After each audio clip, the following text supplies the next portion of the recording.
Good afternoon, everybody. I work as the chief strategist at Platform 9 Systems. And what does that really mean? It means nothing, right? It means a jack of all trades. As Paulo mentioned, I started my career with Red Hat and Siemens, actually, and then Red Hat for a decade, where I basically lived the hybrid cloud dream firsthand, cloud-native application development, OpenShift, the dawn of Kubernetes, so on and so forth. 2015, I moved to Hortonworks to basically be the GM of banking for their big data platform. So I've done data as well, AI as well. And then I did a fintech for about 6 months as a contract CTO and built their first version of their application, cloud-based operations and a market risk management system. So what I want to do today is basically use up my 45 minutes to talk about serverless computing. And the platform I know best is Fission. But again, these concepts that I'm going to talk about, the architectures, apply generally to even Lambda, OpenFaaS, or your poison of choice, right, in that space. We'll talk about what the architecture looks like, the internals look like, and what does that mean for developer, flow, CI/CD, DevOps, so on and so forth. And how does that change from a standard web application or a containerized application, and how does that translate into the serverless space? And then we'll talk about the use cases, right? My focus for the last 10 years has not been the core technology itself, but also the applicability of the technology. What business problems are you looking to solve? And how does the technology let you do that? And what are some of the roadblocks you'll run into, or positives and negatives? So again, we'll try to keep this marketing free and keep it focused on the tech itself. And then I've got a section about best practices and value propositions. So serverless is something that entered my life about 2 years ago. And since then, I've probably seen about 7 production-grade implementations, large scale. So there's some lessons I could talk about, albeit in a scrub fashion.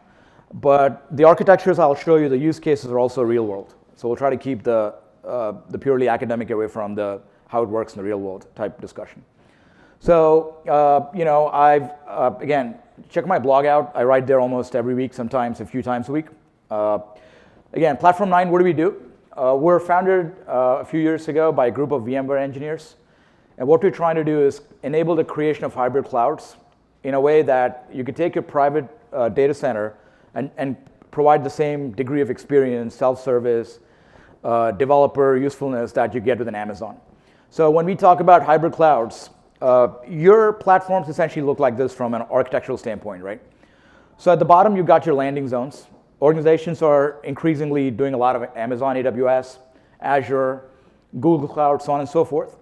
But you also have traditional hypervisors, VMware-based applications, or infrastructures running VMware, ESX, vCenter, so on and so forth. And there's a lot of OpenStack, KVM, and then even just bare metal, which is an operating system running an application. The kind of things you'll be focused on when you run a hybrid cloud is providing a universal control plane that could be used to stand up these clouds, stand up your applications, and achieve that single pane of glass, right? The idea is that you're not managing these clouds in different silos. You're managing all of the public clouds along with your private infrastructure using an API and a user interface. Now, this is where you start getting into serverless. So when you think of a 3-tier monolithic app that we all know, love, and we have done, with a JBoss, a WebSphere, a .NET, so on and so forth, then you start going to microservices. And the latest and the most lightweight tool of choice is serverless frameworks, right? And we'll talk about that. But the idea is that if you're building a true hybrid cloud, and that's cloud native, you should be able to deploy your VM-based apps, 3-tier apps, on VMware OpenStack, but also be able to do Kubernetes, deploy containers that are running apps on Kubernetes, and then serverless functions as well. Now, what is serverless? Serverless basically is a way to essentially code your business logic as a single function, as simple as it sounds, and stick it into your infrastructure. So with Platform 9's Fission, what Fission does is it runs on top of Kubernetes. So for those of you who are using Kubernetes, Kubernetes is rapidly becoming like the Linux of the data center. So it's going to be the standard to which every application is built in like the next 5, 10, 15 years. Pretty much every greenfield app that's being built right now leverages a Kubernetes-based orchestrator. And Kubernetes has got these basic semantics or building blocks things like pods, which basically mirror VM. The ability of Kubernetes to talk to the underlying network using CNI, storage interfaces, and then all of the semantics around replicas, deployments, upgrades, so on and so forth.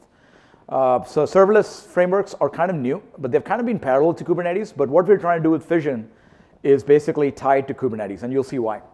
Now, why is serverless computing hard, right? It seems very simple. The first thing you do is write a function, use a CI/CD pipeline, and stick it into your infrastructure. And only when the function is invoked, does infrastructure bring up the function in a container. So the developer is freed from having to manage the network, having to manage servers, registries, so on and so forth. I'll talk about a pipeline in a few minutes. But serverless should be easy, but not really. Serverless computing was basically pioneered by Amazon Lambda. The first thing you get is lock-in, obviously. When you're deploying serverless functions on the public cloud, you're not just logged into the core framework that the cloud provider provides you, Amazon AWS Lambda or Azure Functions, but also the fact that you have to use ecosystem components, things like S3, EBSS, ELBs, VPCs, so on and so forth. You have that challenge. Once you write the function, you code the function, you can't really move it out of there without having to do a bunch of re-implementation. And then the promise of serverless implementations is you only pay for what you use. You only pay for a serverless application in terms of the number of invocations, the time of invocation, so on and so forth. But the spikes can be pretty big as your application starts to grow, as we'll see. That can result in huge bills. The other is a startup latency problem. Every time a function is hit for the first time in a cloud provider, for instance, in Amazon or VPC, it could take order of 30, 40 seconds to bring up a function. And then Amazon brings it up and then keeps it warm in memory and then keeps it in a pool. But if you have an application that's spiky and Amazon AWS or the VPC reclaims the resources, every time you basically do the first hit, it goes through that penalty, that performance penalty. Now, just to kind of set the stage, right? We want to tie serverless frameworks or serverless platforms to Kubernetes. Because if your admins are already bringing up Kubernetes-based pods, installing Kubernetes, and orchestrating it on a set of servers on a cluster, if you use serverless on top of that, they don't have to do additional work. But typically, most private cloud-based serverless frameworks like FaaS, for instance, they still need the developer to deal with some of the installs. I mean, it's a one-time thing, but that's something you got to do, even in terms of scaling as well, if you're using it outside of Kubernetes.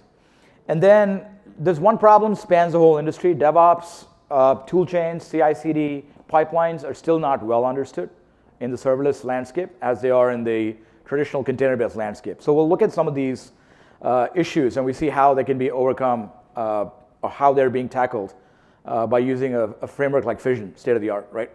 So what we're trying to do with Fission is an open source, GitHub-hosted serverless framework that is kind of an alternative to Lambda.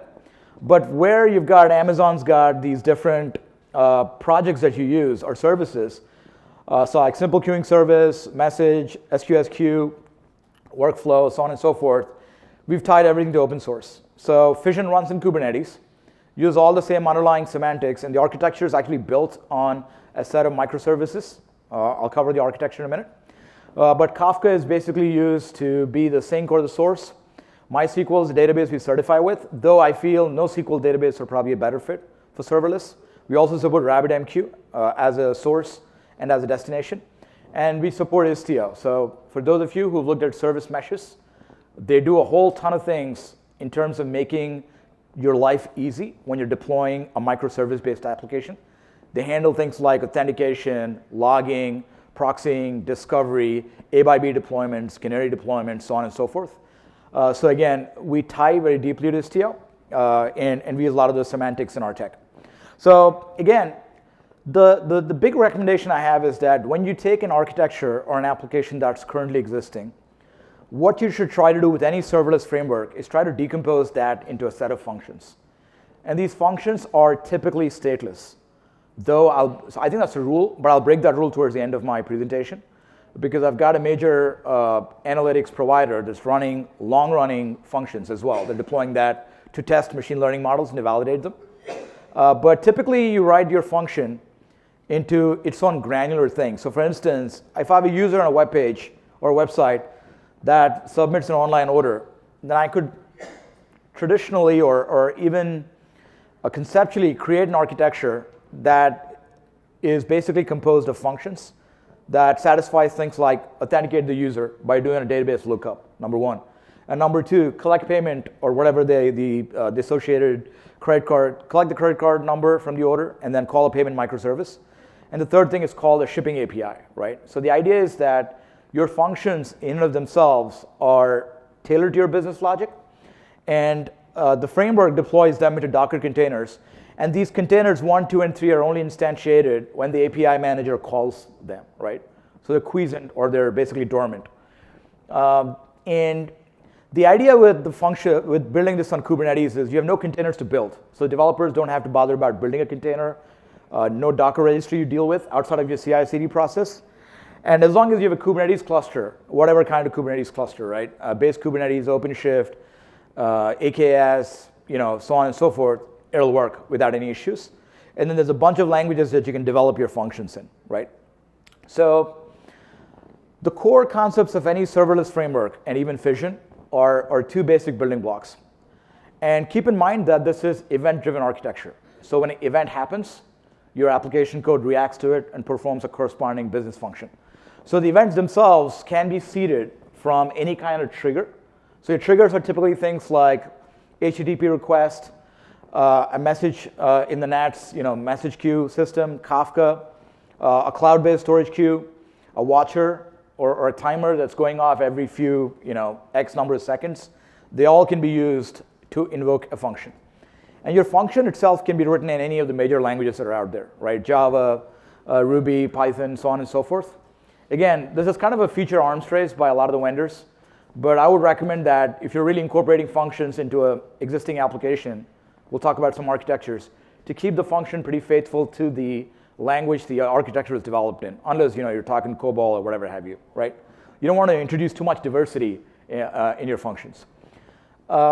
And what do functions give you that you can't get otherwise? The first thing is, again, with functions and Kubernetes. In my mind, serverless is married to Kubernetes, and that has a lot of architectural benefits.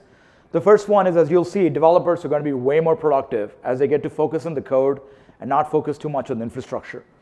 And then because of the fact that you've already built up a Kubernetes cluster, all of the underlying things that are involved with basically setting up new pods, doing deployments, doing rolling updates, all of those benefits are accrued to the functions framework as well.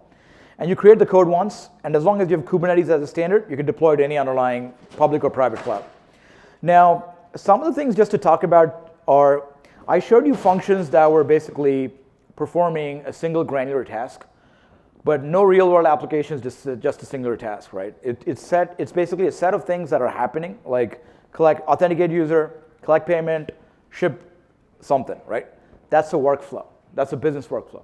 So what you do with a function typically is that you're going to orchestrate several functions to be a workflow, and that way you can create your more complex apps quickly. And we've done a lot of work in the tooling as well as in the around workflow management as well.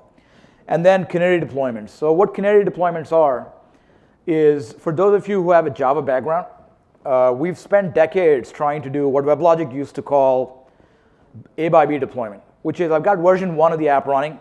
It's running well. It's serving a whole ton of users. Now I've got to make some changes and put version 2 in. But how do I put V2 in without retiring all the users that are being served by V1, right? And then how do I do a graceful migration? So we used to do all these things that are basically go into the load balancer, remove a certain web server or form of web servers from the routing policy, and then let those user sessions run. And then at the same time, bring up these new, the version 2 of the application that's running the web server, and then repeat at the app and the database, right? With Istio, a lot of this becomes very easy. What Istio lets you do is you could designate V2 of the application, give it to Istio, and Istio can basically do things like error detection. So it basically keeps V2 up and then looks to see what kind of quality that the V2 is generating, how many errors per 100 requests, and you can set in a policy. And only when those things, when the quality is up to whatever policy you've set, does it migrate the app to V2, right? And it does all of this transparently without any end user involvement. Now, as you'll see, in applications that deal with IoT, edge processing, that's a key capability to have. What we've done with Fission and what every self-respecting serverless framework should do is it should support these kinds of canary deployments, right? And then, obviously, the ability to increase code quality with the DevOps pipeline is important as well. So we'll talk about live features like live reload as well. And then, because you're marrying the serverless functions framework to Kubernetes, Prometheus, Grafana, all of those things that have been built in the community to monitor Kubernetes, all of those can be used to manage and monitor your serverless framework. So what does the architecture of Fission look like? Basically, you have your Kubernetes-based infrastructure. So it runs on a set of servers that are Kubernetes specific. And the core components of Fission are all designed to be microservices. So at the top, you've got the master process, which is a controller. And what the controller does is it keeps track of what functions are deployed on my architecture, what are the state of those functions, and it talks to what is called a pool manager to keep a set of functions warm or be on standby for users to request them. A few slides ago, I spoke about the cold start problem that you have in Amazon, the idea that when you do the first hit of a function, the IaaS provider's got to go find and instantiate it and keep it running in a container to serve the user. So you're basically seeing a performance penalty or a hit there. At times, it's gotten to be a few minutes as well. So the app can really perform slowly. But the pool manager here keeps it warm. So you always have a set of specific functions that are ready to be invoked. So you got a few generic parts that are already seeded and kept ready. And then once the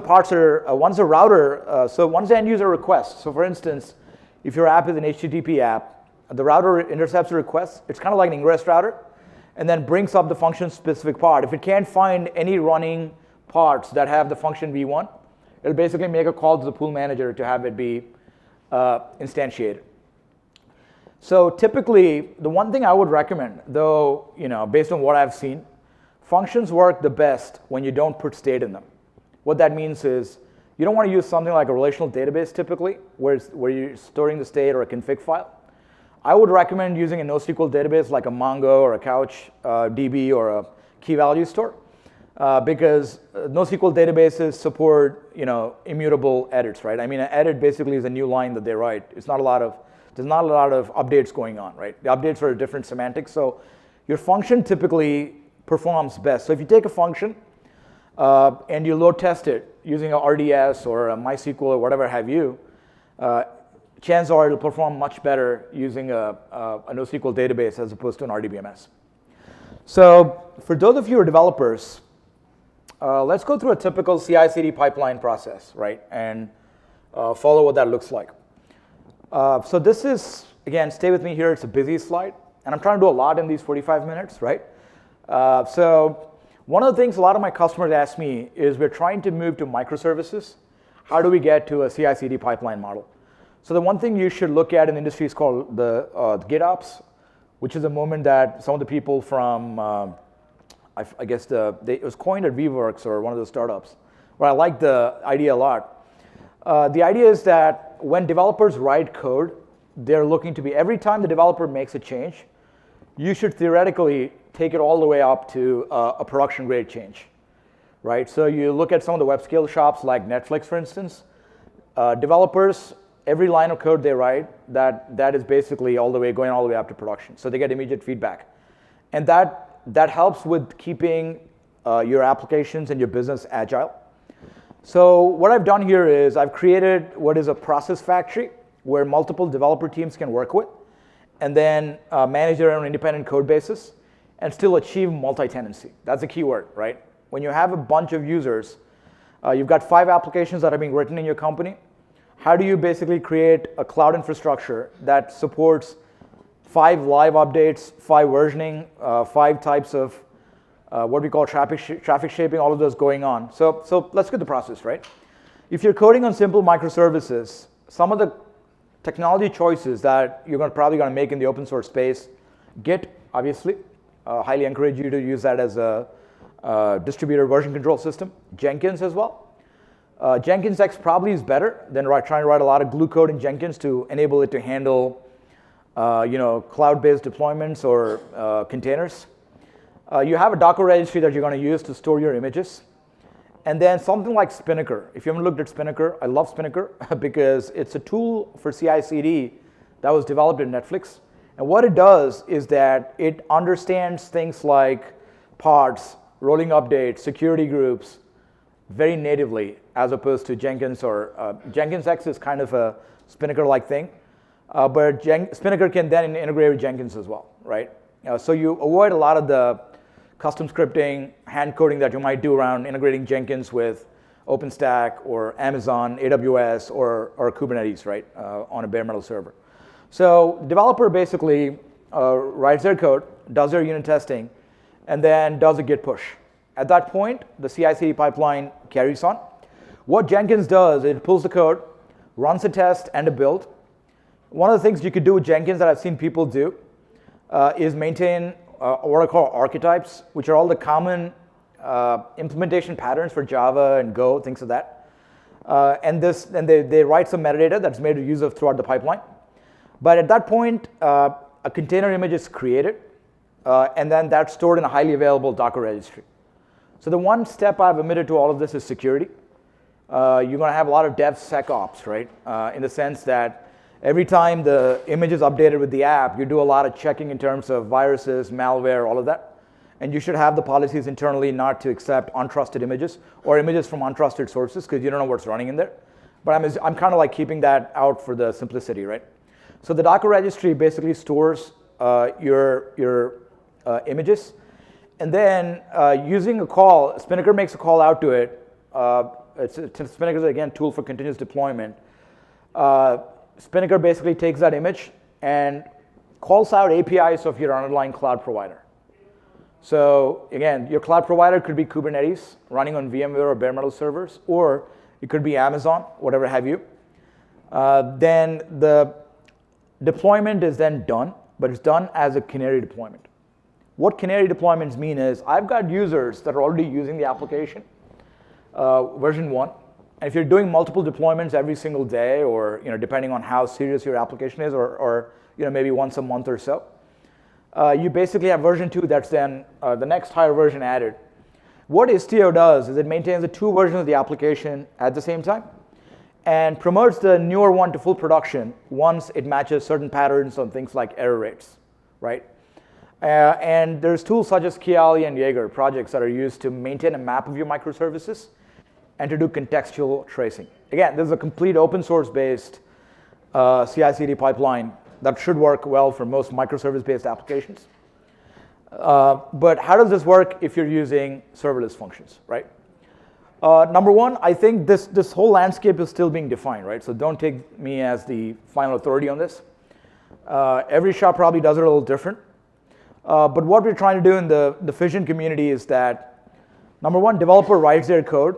The first capability we're providing is live reload, which is that your testing and your debugging becomes much more faster because the developer, as we discussed, does not have to deal with Docker images, packaging, writing pods, deploying code to pods or services. You basically have this concept of record replay, and live reload, which is you could test your code as soon as you type it because it's got integration with a Git action that kind of takes it all the way through. But again, don't do this on a production application, right, with all the due caveats. And then if you do want to integrate something like a Jenkins or a Spinnaker, you could do that as well.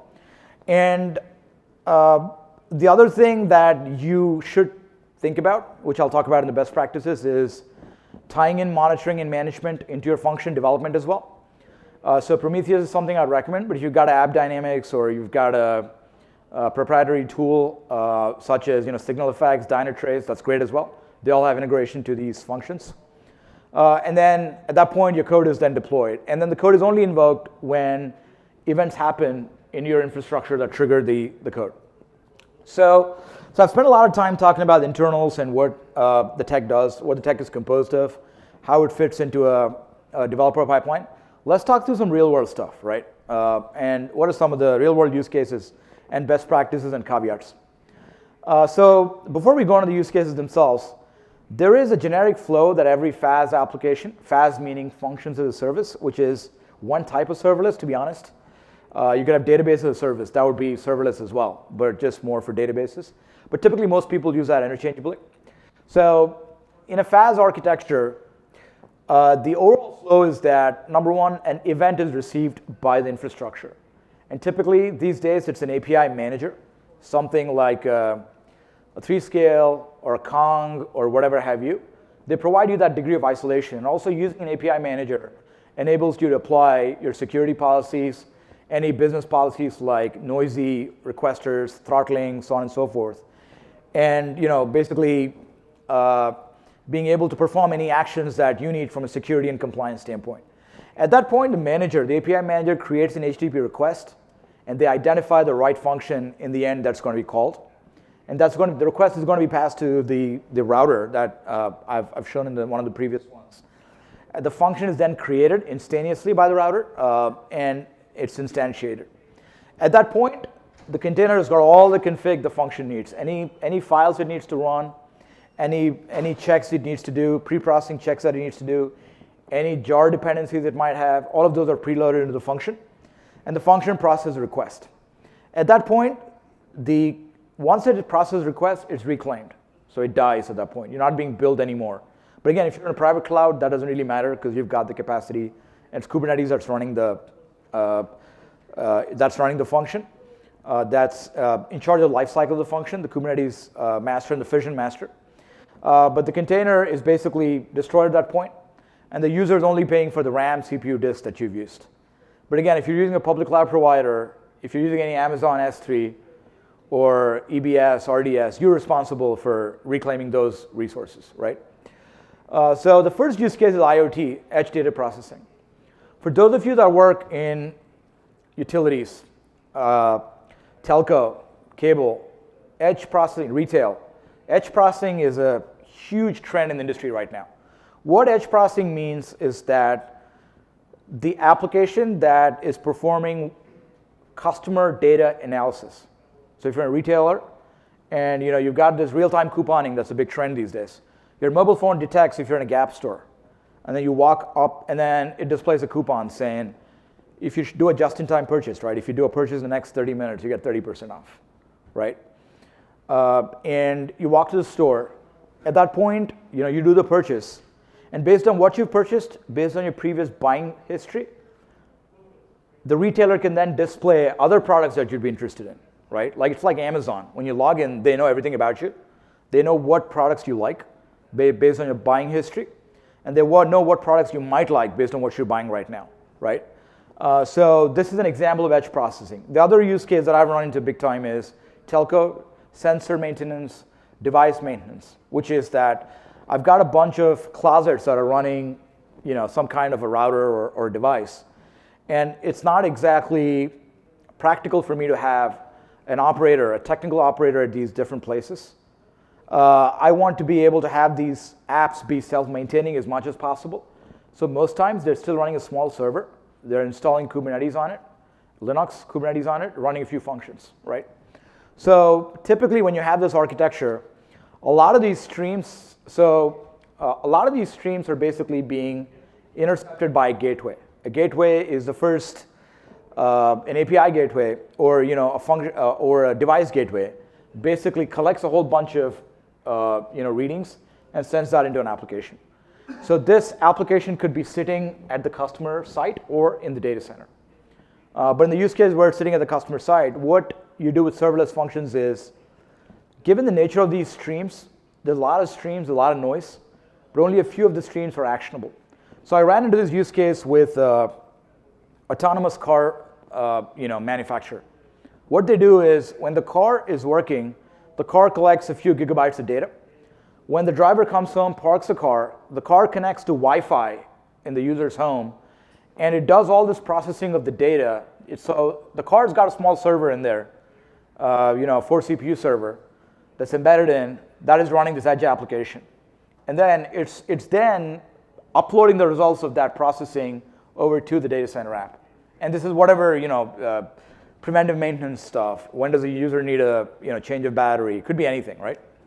And then what you use the serverless function. Serverless functions are a great fit for this use case because the data streams that are being sent, one stream doesn't have anything to do with the other, so it's all stateless, and each stream is in and of itself a transaction. You basically do what you have to do in terms of processing the data, transforming the data, or discarding the data in a lot of cases using a simple business rule. And then you're sending it back into your information tier, which has got your Hadoop clusters or your Snowflakes or your BI tools, so on and so forth, your RDBMSs. So then you can go do a bunch of analysis on what those streams mean or what it means for the user, right? Those could be automated or run by a system. And then you do the appropriate business action based on that. So again, even in IoT, this is a fantastic use case because one of the things that we're trying to automate at a large telco in the Northeast was fixing faulty devices, right? And this also could include cable modems. And what they were using functions for was to understand if it's just one cable modem or one device that's faulty, or if it's an entire line that's having a problem, so they can avoid sending multiple trucks out. And there are all these business rules set up in the functions, and then they made them a workflow, which is things like the user's got to combine phone, internet, voice package, phone, internet, TV package. And there are all these rules set up which detected what was the problem. Was it localized to that one user? Or did people in a zip code or a county or a street have the problem, right? The second use case is very popular, financial services, right? Vertical specific. Keep in mind that a lot of applications in banking are concerned with single time calculations. Risk positions is a great example. I've got an outlier data set that I've gotten. I want to quickly run a Monte Carlo analysis, for instance. Can a function pick that set up and then delegate it to a backend, Hadoop cluster, Spark job, whatever, right? That's one example. The other is payment processing, which is very granular. It's a one-step process. It's reasonably decoupled from an existing legacy application.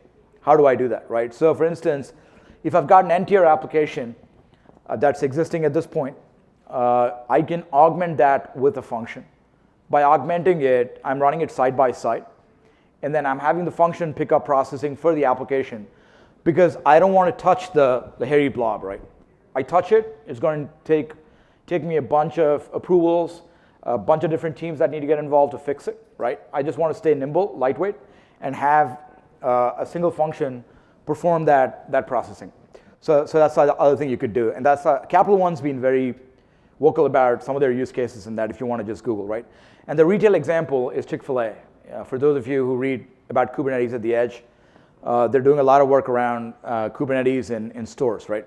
The other is augmenting web applications, right? We all love web applications, 3-tier applications. They've got all these functions that they need to do, which are typically what business users want them to do. Maybe call out a scheduled workflow, a business workflow. Maybe download some information or go make a change to some system, or I've got a legacy system I want to wrap up with an HTTP interface. Functions are great for that. The fourth is augmenting mainframe-based apps. This is an interesting use case. And this is something I was working on with a big, let me just say, a big operator of travel, right, properties. They've got a lot of transactions that are flowing into their mainframe. And we're talking millions every day. And what they want to do is perform BI on these data sets that are basically being stored in a DB2 on a mainframe. So that they can then add more capabilities to their application in terms of, if you're going to Cancun, you might want to look at these different properties to stay in, right? If you book your airline ticket through them, or book your car, or this is a promotion we can give you. But again, you don't want to touch the mainframe-based app. They've also got a bunch of regulatory applications where regulators need to go and make sure that they're not in any way gouging their customers, whatever have you. What they've done is they've kept the mainframe the way it is, right? Actually, it's this way in the figure. But they've got a bunch of functions that are being set up as workflows. And what the functions do is pull the data off of the DB2, do a bit of processing, do normalization on the data, transform the data, and then insert that into a farm of MongoDB servers. And then there's a web application that's basically being used by a variety of different call center agents, finance, et cetera, to basically look at the business in real time. That's one other example. The fourth is a new one, right? This is more machine learning.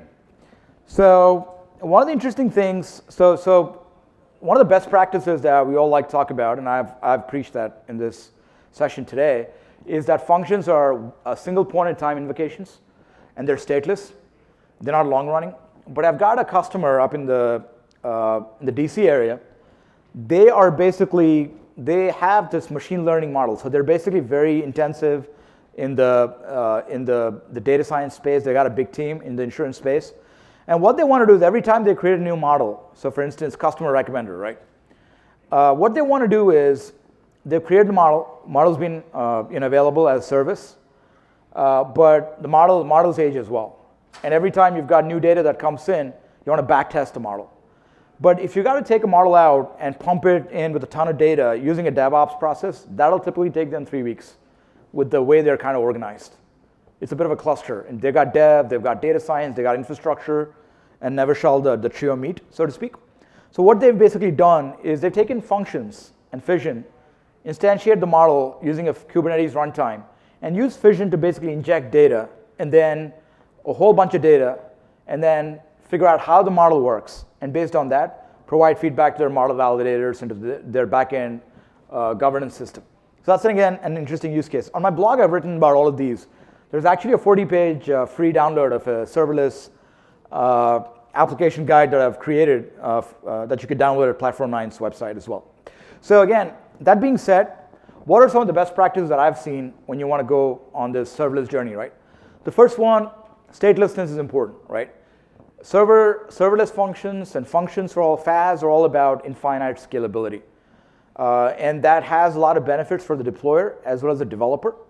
And that leads to a more autonomous infrastructure. So keep your functions stateless as much as you can. The second thing is optimize for speed, right? Take a look at how you can optimize your core start problem and how the autoscaling looks like for the function. So autoscaling not just for the function, but for the underlying infrastructure as well. If you need to bring up new servers, or Kubernetes can do a degree of that, but you need to help it by being able to work with the underlying provider to basically bring those servers up, right? The other is infrastructure as code, right? Look at tools like Ansible and Terraform. Serverless sounds like nirvana, but it's not. It actually makes the infrastructure person's job more interesting if you're using the private cloud. Take a look at tools like Terraform and providers that they've written for various types of clouds, and in Ansible for config management. The other thing is use more powerful front ends. That's one thing you'll see. Try to minimize calls to the backend function. Use things like very intelligent client-side libraries, right? Depending on the app and what it does, try to just minimize just the repeat hits to the backend. And then use events and workflows, right? Your architecture then would move to an event-based architecture. And then there's a workflow engine that can chain a set of functions to perform what your application needs. But again, serverless aren't for every application that's out there. If you have a lot of state that needs to be maintained, you're probably better off with traditional microservices, and you can use functions to augment yourselves opportunistically as you can. So again, quickly, why use serverless? Number one, it's fantastic in terms of an on-ramp for both dev and ops. You're going to be up and running within an hour, pretty much, using things like Fission or even with some of the public cloud provider functions. Again, if cost isn't a problem there, right? They're fast. Given that they're stateless and they're a single shot process, for use cases that need speed and low latency, functions are a great mix, and they're a great thing to use. And they are also auto scale. So think of functions as the next generation of PaaS, right? Even with PaaS, there's no auto scaling that's provided. With something like Fission, there is.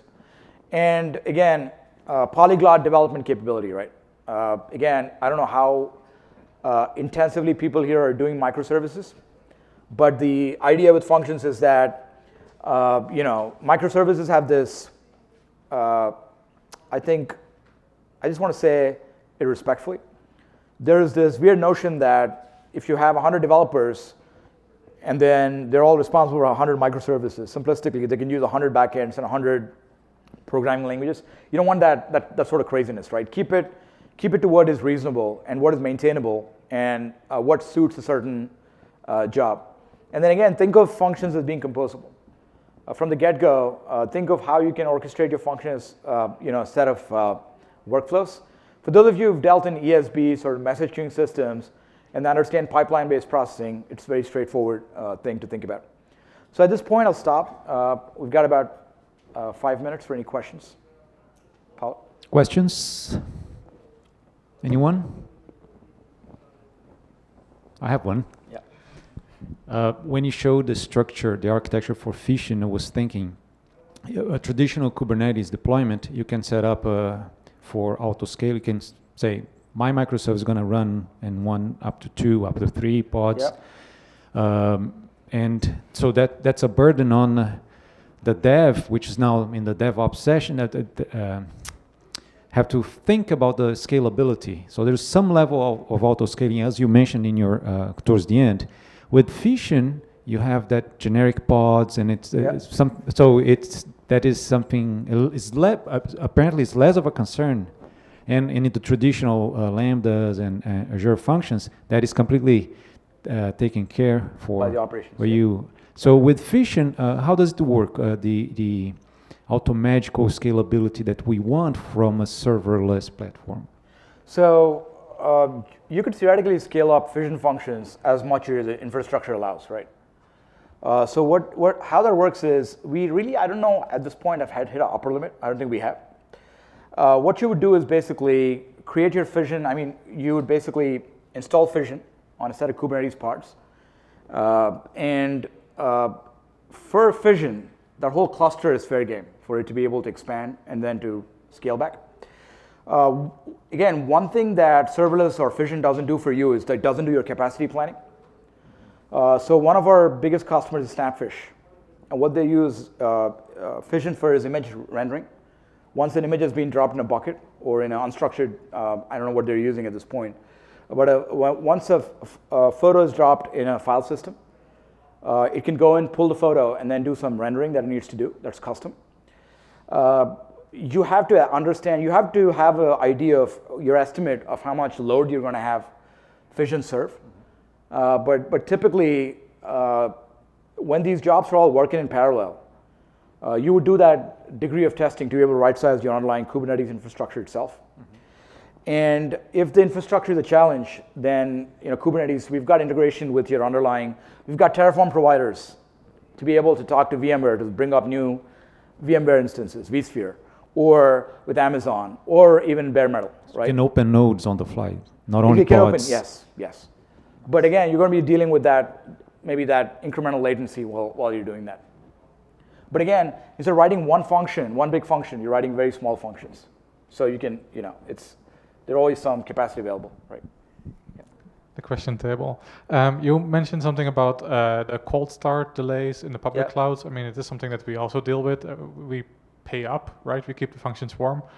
How is that sort of dealt with in Fission? I mean, is it just triggering the function with some dummy request, or how does it stay awake? So basically, the cold start problem in Amazon, just yesterday working with a customer, they're basically writing a watcher that keeps their function up on Amazon, which isn't the best architecture. With Fission, the pool manager handles all that magic. So when you create a function and you basically submit it to Fission using a CLI or an API call, the pool manager is responsible for keeping a certain number of instances, 20, 30, 40, whatever. And they're always kept ready as warm pods. And there's some kind of policy the controller and the pool manager follow to make sure that, the most recently requested ones have got more copies of those running. So it basically creates a generic pod, and it seeds it instantaneously with a function if it doesn't have one running at this time. Yeah, but it's handled. Our latency, again, don't hold me to it, because we can get up to a few milliseconds, right? Which is fairly fast, I would think. Josh? Just to add to that, so we're at platform 9. So because it's open source and it runs in Kubernetes, you're able to actually set the termination grace period for the pod that gets specialized. So you could, if it gets queried, this function gets called every 15 minutes, but you still want it to be warm, then you can make sure that that environment is set to 15 minutes or 20 minutes or whatever you want, right? So basically you set how long you want it to be warm until it decides, okay, there's no more requests, I'll go away. And execution duration too? Yes, I think that's going to become configurable. I think right now by default it's 5 minutes, yeah. By the way, that's Josh Hurt. He's one of our rockstar Kubernetes developers. You know, he knows a lot in this space, yeah. He's the guy who does all the magic. Okay, folks, before we adjourn, we have now a mini break up to 2:45, and at 2:45 we go for a special talk and then a panel in the plenary over there. Let's one more time thank Vamsi. Thank you. Thank you so much.